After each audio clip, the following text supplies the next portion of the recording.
Conjugar, Centro Português de Apoio à Pesquisa Científica e à Cultura. Acreditamos que as ciências e as artes mudam o mundo.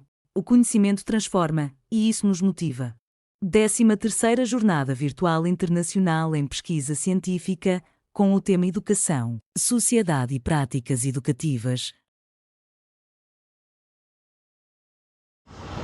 Olá, meu nome é Yasmin Nascimento, eu sou mestra em Educação pela Universidade Estadual de Maringá e eu vou apresentar para vocês a minha pesquisa intitulada Estado, Educação e Desenvolvimento Econômico, entre a abordagem empresarial e a transformação social na administração escolar da ditadura civil-militar brasileira que ocorreu entre os anos de 1964 e 1965.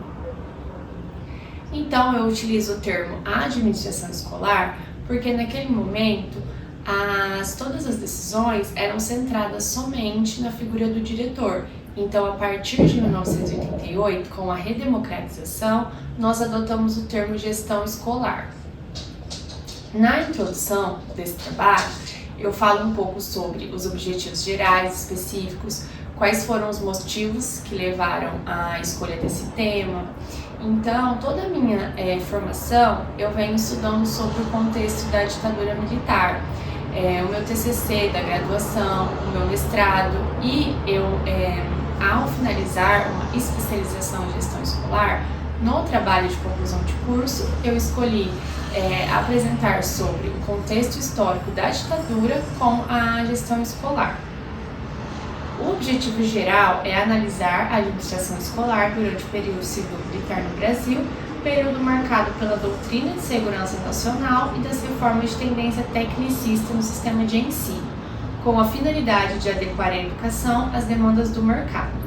Os objetivos específicos são compreender as condições políticas, econômicas e sociais que resultaram no golpe, analisar o caráter da administração escolar durante o período militar no Brasil, destacando as características e práticas dessa gestão do sistema educacional e entender o papel do diretor escolar como agente mediador entre as imposições políticas e a prática pedagógica diante das contradições da época.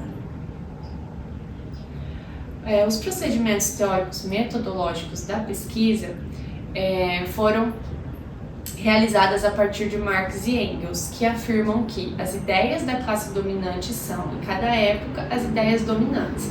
Isto é, a classe, que é a força material dominante da sociedade, é, ao mesmo tempo, sua força espiritual dominante. A classe, que tem à sua disposição os meios de produção material, dispõe também dos meios da produção espiritual, de modo que a ela estão submetidos aproximadamente ao mesmo tempo os pensamentos daqueles aos quais faltam os meios de produção espiritual. Então, o materialismo histórico dialético, em resumo, é uma abordagem que vê a evolução histórica como um processo determinado por fatores econômicos e sociais, onde as contradições e lutas internas levam ao desenvolvimento e à transformação das sociedades. A primeira seção do trabalho ela é intitulada Projeto Burguês Orquestrado pelas Forças Armadas, as raízes do debate político, ideológico e econômico no contexto pré-golpe de 1964.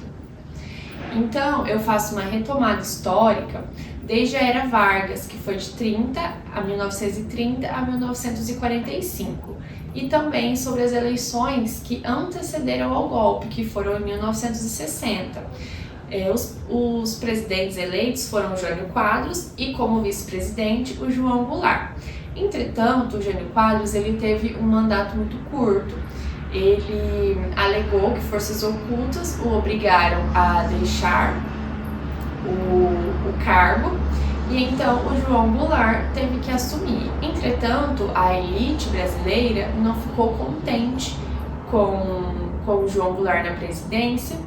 E então os fatores que culminaram no golpe foram a instabilidade política, o medo do comunismo, a crise econômica, a pressão militar e o apoio dos Estados Unidos. Então, sob a perspectiva da doutrina de segurança nacional, a ideia de segurança interna se alicerçava em uma adequação da organização do governo, de tal forma que o planejamento se constituía em uma preocupação de primeira ordem para o desenvolvimento econômico nacional, Nesse sentido, os governos militares buscaram na educação um dos espaços estratégicos para a legitimação da ordem. A expansão da rede escolar no período atendia dois objetivos: manter o controle político-ideológico nas universidades e, consequentemente, na escola, e formar mão de obra qualificada para que o país pudesse crescer. A segunda seção do trabalho ela é intitulada Administração Educacional entre a abordagem empresarial e a transformação social. Então, a administração educacional, durante esse período, ela adotou uma abordagem empresarial, destacando-se pela ênfase na técnica e na especialização das funções. Configurou-se a partir daí a orientação que estou chamando de concepção produtivista da educação. Essa concepção adquiriu força impositiva ao ser incorporada à legislação do ensino no período militar, na forma dos princípios da racionalidade, eficiência e produtividade, com os corolários do máximo resultado com o mínimo dispêndio, e não duplicação de meios para fins idênticos, onde a adoção dos mecanismos gerenciais da administração capitalista na escola repercute de forma especialmente singular. É precisamente no papel desempenhado pelo diretor escolar que passa a assumir nesse processo posição bastante contraditória, já que tem de exercer duas ordens de funções, em princípio inconciliáveis, porque, como educador, ele precisa cuidar da busca dos objetivos educacionais da escola e, como gerente e responsável último pela instituição escolar, tem de fazer cumprir as determinações emanadas dos órgãos superiores do sistema de ensino, que, em grande parte, acabam por concorrer para a frustração de tais objetivos.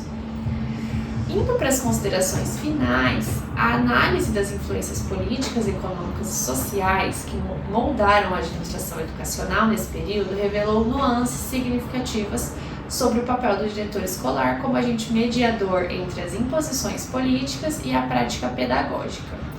Este estudo destacou como a educação foi utilizada como um instrumento de controle social e ideológico, a implementação de políticas educacionais autoritárias, a censura de materiais didáticos, a perseguição a professores e estudantes considerados subversivos e a promoção de um currículo que exaltava o nacionalismo e os valores militares foram práticas comuns. Os diretores enfrentam a encruzilhada entre agir para manter a estabilidade social ou promover a sua mudança e evolução, embora as circunstâncias históricas variem. Essa escolha persiste como um desafio de natureza política, ética e educacional inerente à sua função. Portanto, a questão central reside em discernir a disposição de cada diretor em abraçar uma dessas duas alternativas. Essas foram algumas das referências utilizadas. E muito obrigada e até mais. Realização, Conjugare, Centro Português de Apoio à Pesquisa Científica e à Cultura. Apoio, Editora Cravo. Inscreva-se no canal, comente, curta e compartilhe. Obrigado por assistir.